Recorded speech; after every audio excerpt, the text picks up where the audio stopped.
दोस्तों नमस्कार, मैं हूं सुशील मोदी और आप देख रहे हैं हमारे यूट्यूब चैनल मोदी इन्फोटेक। दोस्तों ये जो पेनियर के आप लोगों के कुछ कमेंट के माध्यम से प्रश्न आते हैं उनका मैं जवाब देने की कोशिश इस वीडियो में करूंगा। ये उस सीरीज का तीसरा भाग है। क्वेश्चन एंड आंसर सीरीज के मैं 2 भाग पहले बना चुका हूं, अगर आप चाहें तो उनको भी देख सकते हैं। उनकी लिंक मैंने इस वीडियो के डिस्क्रिप्शन में पहले से दी हुई है। एक कॉमन क्वेश्चन है जो कि लगातार बहुत बार आ रहा है, पहले भी मैं इसका जवाब दे चुका हूं, जो कि है इलाहाबाद बैंक के एईपीएस के बारे में। तो पहली चीज मैं पहले स्पष्ट कर चुका हूं कि ये जो बंद किया है ये NPCI national payment corporation of India ने बंद किया है कुछ शिकायतों के कारण, जो कि उनको बैंक से थी, जो कि अभी शायद फुलफिल नहीं कर रहे होंगे। इसके कारण एनपीसीआई ने इसको चालू नहीं किया है। दूसरी बात, ये केवल पेनियर में बंद नहीं है। आप किसी भी कंपनी का अगर एईपीएस चलाओगे तो ये वहाँ पर नहीं चलेगा, केवल इलाहाबाद बैंक के जो कियोस्क हैं उधर पर ही ये पॉसिबल है। तो अभी जब इस पर कोई अपडेट आ जाएगा तो मैं अलग से आपको एक वीडियो बना के दे दूंगा, लेकिन रिपीटेड क्वेश्चन लगातार बार बार आ रहे हैं और जबकि मैं पिछले 3 या 4 वीडियो में भी इनके बारे में बता चुका हूँ कि अभी एईपीएस इलाहाबाद बैंक का चालू नहीं होगा। ठीक है, अब कुछ यूनिक क्वेश्चन की बात करते हैं जो कि आप लोगों के माध्यम से हमारे को प्राप्त हुए हैं। इसमें सबसे पहले एक दिलीप सिंह जी हैं, इन्होंने पूछा हुआ है कि मेरा केवाईसी पेंडिंग अप्रूव बता रहा है, 14 दिन हो गए हैं। तो ये इनके क्वेश्चन से मैं दिलीप जी के क्वेश्चन से ये नहीं समझ पाया हूँ कि इन्होंने आईडी डायरेक्ट बनाई है या डिस्ट्रीब्यूटर के माध्यम से बनाई हुई है।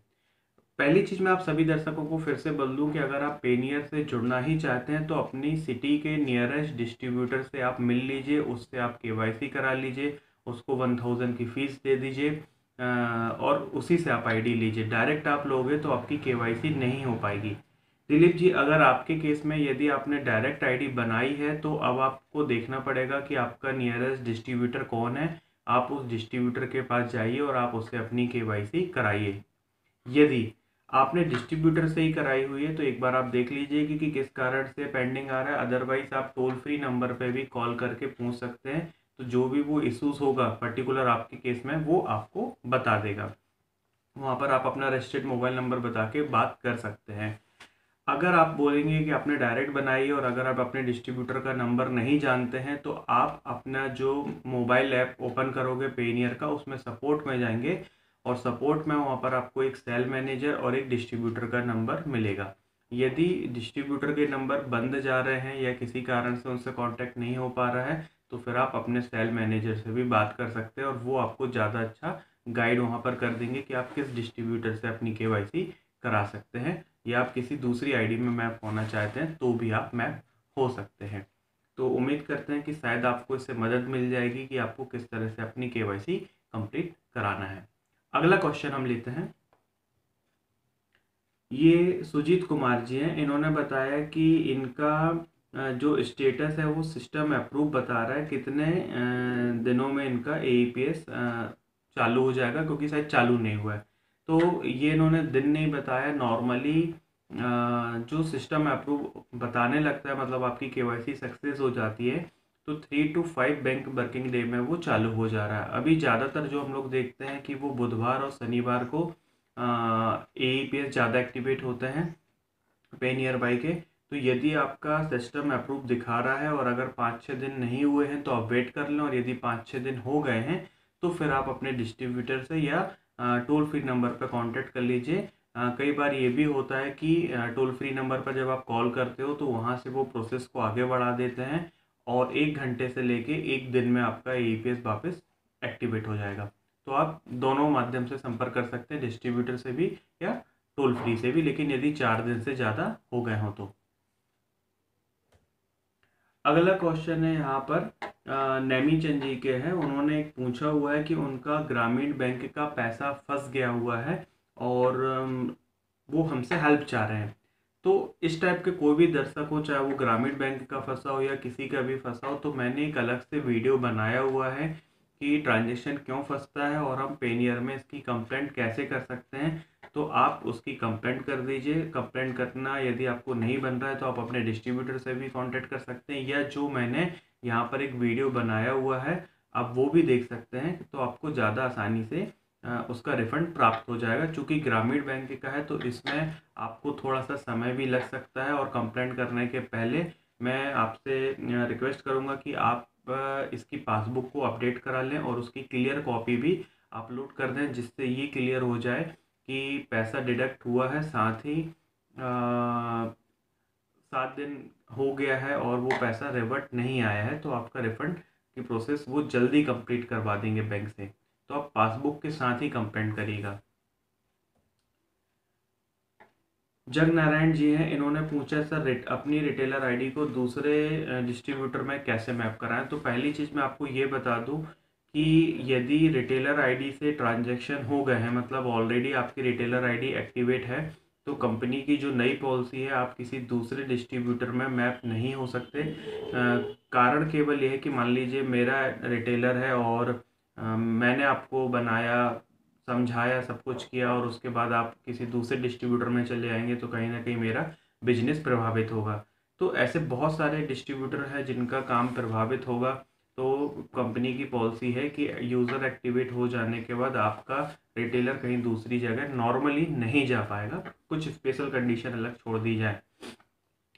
तो यदि आप नए रिटेलर हो, आपने ट्रांजैक्शन नहीं किया हुआ है, तो आप अपनी आईडी को नए जगह पे मैप करा सकते हो। इसके लिए आप अपने सेल मैनेजर या टोल फ्री नंबर पर कंप्लेंट कर सकते हैं। आपके मोबाइल ऐप में जो कंप्लेंट का ऑप्शन होता है, वहाँ पर भी एक अलग से ऑप्शन दिया रहता है मैपिंग के लिए, उधर भी आप नई मैपिंग के लिए रिक्वेस्ट डाल सकते हो कस्टमर सपोर्ट नंबर से। तो आपका वहाँ पर नई जगह मैप हो जाएगा, लेकिन ये तभी होगा जब आप न्यू रिटेलर हो गए और आपने कोई भी ट्रांजैक्शन नहीं किया होगा। ट्रांजैक्शन हो जाने के बाद मैपिंग नहीं की जाएगी। अगला है ये राजू इन्फोटेक करके है, इन्होंने पूछा है कि पेनियर में कार्ड सर्विस पैन सर्विस आने की संभावना है।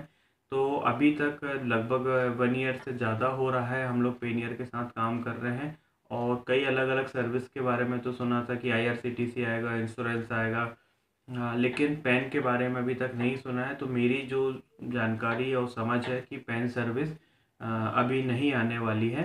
तो अगर आप पैन का काम आपके पास अच्छा है, तो आप कोई दूसरे पोर्टल से या अलग से भी, आजकल पैन की सिंगल आइडिया मिल जाती हैं, तो आप वहाँ से लेके अपना काम स्टार्ट कर सकते हो। पे नियर बाई में पैन कार्ड का अभी आने की संभावना लगभग नहीं है।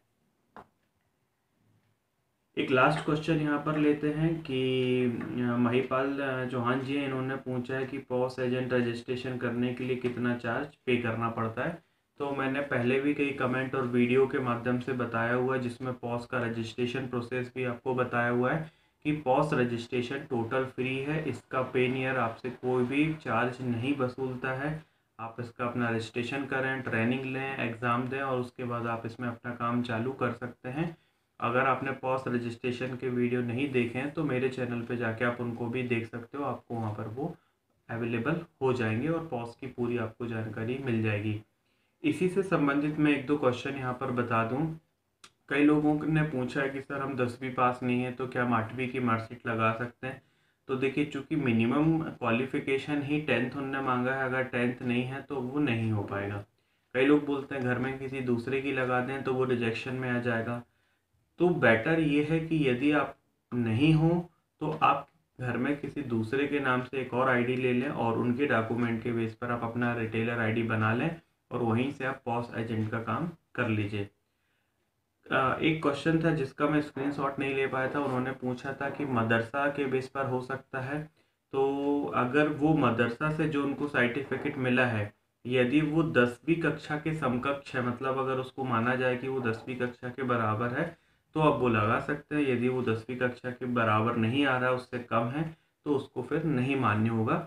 तो एक बार आप देख लीजिए, क्योंकि मेरे को उसकी जानकारी नहीं है कि मदरसा बोर्ड का जो सर्टिफिकेट है वो किस क्लास का आपका है, प्लस वो किस क्लास के समकक्ष माना जाता है। तो आशा करते हैं कि आपके जो प्रश्न थे उनके जवाब आपको मिल गए होंगे, और इन्हीं सवालों से बहुत सारे रिटेलर को भी उनके क्वेश्चन के आंसर मिल गए होंगे। कुछ आपके न्यू यूनिक क्वेश्चन हो तो आप कमेंट जरूर करिएगा, नेक्स्ट वीडियो में उनको भी शामिल किया जाएगा आपके नाम के साथ।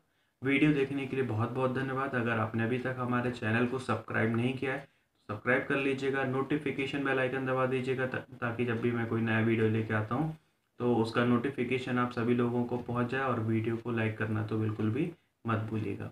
धन्यवाद।